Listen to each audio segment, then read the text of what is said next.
Howdy guys, in today's video we're going to be looking at how to make adjustments within InkRIP. But before that, let's have a quick intro first.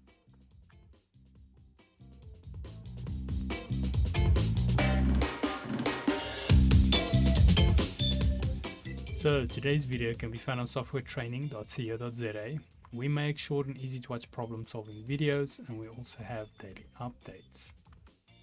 Now if we had to head back into the program here, so let's say you've imported an image and you want to make view adjustments and perhaps measurement adjustments, then we can use a few different tools. So number one, we can go to our zoom tools here on the left. Just zoom in, you can see we've got two of those. We've got one with a plus button and one with a minus, obviously zoom in, zoom out. So if we click on the zoom in one, there where you click it will zoom in. You just simply left click with your mouse button, and then if you want to zoom out, you click on the minus and zoom out. This is convenient, but I would definitely recommend you get used to using hotkeys or a form of hotkey.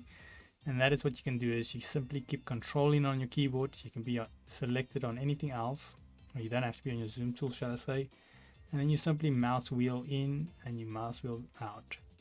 Wherever that mouse is, that's where it's going to try zoom to. So if you want to zoom to a specific spot on the image, you can do that as well. And then when you leave control and use a mouse wheel, you'll see you can go up and down in your normal pan.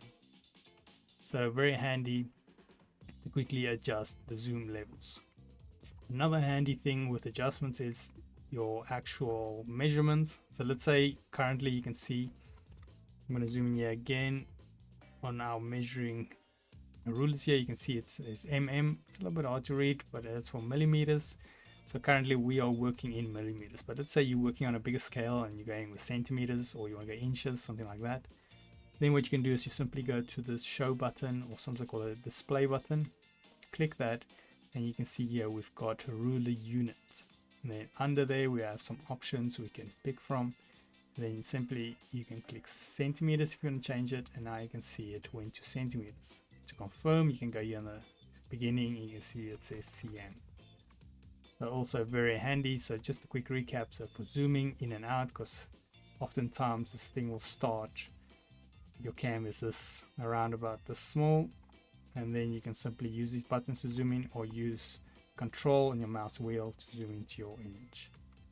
Then for units, it's on the show, you click that, you go unit ruler, ruler unit, and then you select the correct one you're looking for. But yeah, very convenient. In the meanwhile though, if we head here to softwaretraining.co.za, you guys will notice we've got a variety of different softwares we do cover, and you can also isolate your search on the top right. If you do not, however, find the training videos you're looking for, just simply go here on the left, select request the video, fill in the mini form, and then we'll do our best to try and make that for you. But otherwise, thanks guys for watching, and cheers.